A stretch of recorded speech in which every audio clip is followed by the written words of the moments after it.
Hello welcome back. അങ്ങനെ ദേ കുറേ മണിക്കൂറുകളുടെ യാത്രയ്ക്ക് ശേഷം ഫൈനലി നമ്മൾ നാട്ടിലെത്തിയിരിക്കുകയാണ് കേട്ടോ. എന്താ പറയാ, എങ്ങനെ എനിക്ക് എൻ്റെ ഒരു എക്സൈറ്റ്മെന്റ്, ഒരു സന്തോഷം എനിക്ക് എങ്ങനെ എക്സ്പ്രസ് ചെയ്യണമെന്ന് എനിക്ക് അറിയില്ല കേട്ടോ. ഈ നേരം വെളുത്തു, ഇപ്പൊ ടൈം വന്നിട്ട് ഒരു 5:45 ആയിട്ടുണ്ട്.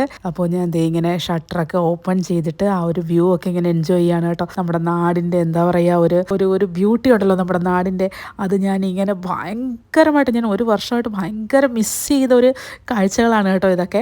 അത് എങ്ങനെ എനിക്ക് അതങ്ങോട്ട് എക്സ്പ്രസ് ചെയ്യണം, നിങ്ങളോട് അത് എങ്ങനെ പറയണം എന്ന് എനിക്കറിയില്ല.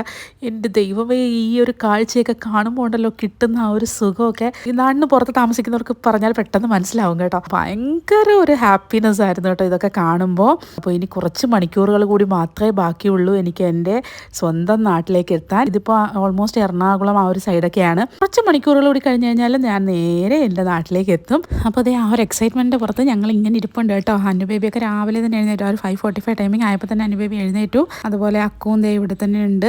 അങ്ങനെ പൊയ്ക്കൊണ്ടിരുന്നപ്പോഴാണ് ദേ നല്ല ബ്യൂട്ടിഫുൾ ആയിട്ട് ഒരു സൺറൈസിന്റെ വ്യൂ എനിക്ക് കാണാൻ പറ്റി കേട്ടോ. സൂര്യനൊക്കെ ഉദിച്ചിങ്ങനെ വന്ന് നിൽക്കുന്നത് ഒരു പച്ചപ്പാടത്തിന്റെ ബാക്ക്ഗ്രൗണ്ടിൽ കാണുമ്പോൾ എനിക്ക് എന്താണെന്നറിയില്ല, നാട്ടിൽ വന്നിട്ടാണോ എന്നറിയില്ല, ഭയങ്കര എക്സ്ട്രാ ഓർഡിനറി ആയിട്ടുള്ള ബ്യൂട്ടിഫുൾ ആയിട്ടൊക്കെയാണ് എനിക്കിങ്ങനെ തോന്നുന്നത്. ഭയങ്കരമായിട്ട് ഞാനിങ്ങനെ ഈ ഒരു കാഴ്ച ഞാൻ എൻജോയ് ചെയ്തു കേട്ടോ. നല്ല ഭംഗിയുണ്ടായിരുന്നു അത് കാണാൻ. അത് എങ്ങനെ എനിക്ക് പറഞ്ഞറിയിക്കണം എന്നുള്ളത് എനിക്കറിയില്ല. നിങ്ങൾക്ക് കാണുമ്പോൾ എത്രത്തോളം അത് മനസ്സിലാവുന്നുണ്ടെന്നും എനിക്കറിയില്ല. ഭയങ്കര രസമുണ്ടായിരുന്നു കേട്ടോ അത് കാണാൻ. ഫൈനലി ഒരു നീണ്ട 14.5 മണിക്കൂർ യാത്രയ്ക്ക് ശേഷം ദേ സ്വന്തം നാട്ടിലേക്ക് എത്തിയിരിക്കുകയാണ്. അതെ, കൊല്ലം ജംഗ്ഷനോട് അടുത്തുകൊണ്ടിരിക്കുകയാണ് ട്രെയിന്. പുറത്തുനിന്ന് ട്രെയിനിലൊക്കെ വരുന്നവർക്ക് അറിയായിരിക്കും നമ്മുടെ ഈ ഒരു ഫാത്തിമ മാതാ നാഷണൽ കോളേജിന്റെ ഈ ഒരു വ്യൂ കാണുമ്പോൾ തൊട്ട് നമുക്ക് നമ്മുടെ വീട്, നമ്മുടെ സ്വന്തം നാട് എന്നൊക്കെയുള്ള ഒരു ഫീൽ അപ്പം തന്നെ വന്നു തുടങ്ങും. അത് പറഞ്ഞറിയിക്കാൻ പറ്റില്ല കേട്ടോ. അതുപോലെ തന്നെ ഈ ഒരു ബോർഡ് കാണുമ്പോൾ കിട്ടുന്ന ഒരു റിലാക്സേഷൻ, അതും വേറൊരു ഫീൽ തന്നെയാണ്. ഫൈനലി നമ്മൾ നാട് എത്തിയിരിക്കുകയാണ്. ഞങ്ങൾ ഇതേ ഇപ്പോൾ ഇറങ്ങാൻ പോവാണ് കേട്ടോ. നാട്ടിലെ കൂടുതൽ വിശേഷങ്ങളുമായി വേറെ വീഡിയോസിൽ നമുക്ക് കാണാം. ബൈ.